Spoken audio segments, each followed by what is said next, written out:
আমার বিয়ে হয়েছে 7 মাস। কয়েকদিন আগে আমার ওয়াইফ আমাকে জিজ্ঞেস করে, বিয়ের আগে প্রেম করছো?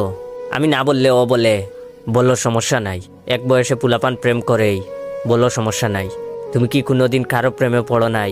তখন আমি সরল মনে আমার স্কুল জীবনের থাকা প্রেমিকার নাম বলি। ওর নাম জান্নাত। কিভাবে প্রেমে পড়েছি, কয়দিন ছিল সব বলি, এবং এসএসসি এক্সামের পর ওর বিয়ে হয়ে যায়। ওই দিন রাত থেকেই শুরু হয় আমার উপর কথা শোনানো। ও রাতে ঘুম ভেঙে দেখে আমি মুভি দেখতেছি। তারপর ও বলল, জান্নাতের সাথে কথা বলো। সকালে ঘুম থেকে উঠলাম। আইসা বলে, এত দেরিতে ঘুম থেকে উঠছো, সারা রাত জান্নাতকে স্বপ্নে দেখছো? এখন আমি যাই বলি, যাই করি, আমাকে সারাদিন জান্নাত জান্নাত করে। গতকাল আমাকে বাসায় আসার সময় চা পাতা আনতে বলেছে, আমি ভুলে গেছি।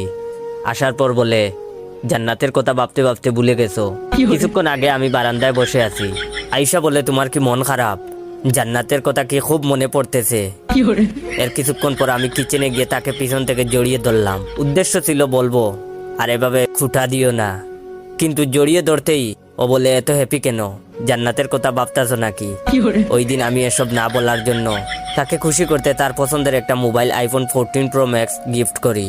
গিফট পেয়ে খুশি হয়েছে ঠিকই, কিন্তু বলেছে, কিসের খুশিতে গিফট করছো? আজকে জান্নাতের বার্থডে নাকি? ইভেন জান্নাত নাম নিয়ে একটা গানও বানিয়ে ফেলেছে। আমি বাসায় আসলেই জুড়ে জুড়ে গান গায়, ও জান্নাত ও জান্নাত একটু কাছে আসো না, তোমাকে ছাড়া আমার ভালো লাগে না। এভাবে বানিয়ে বানিয়ে গান গায়।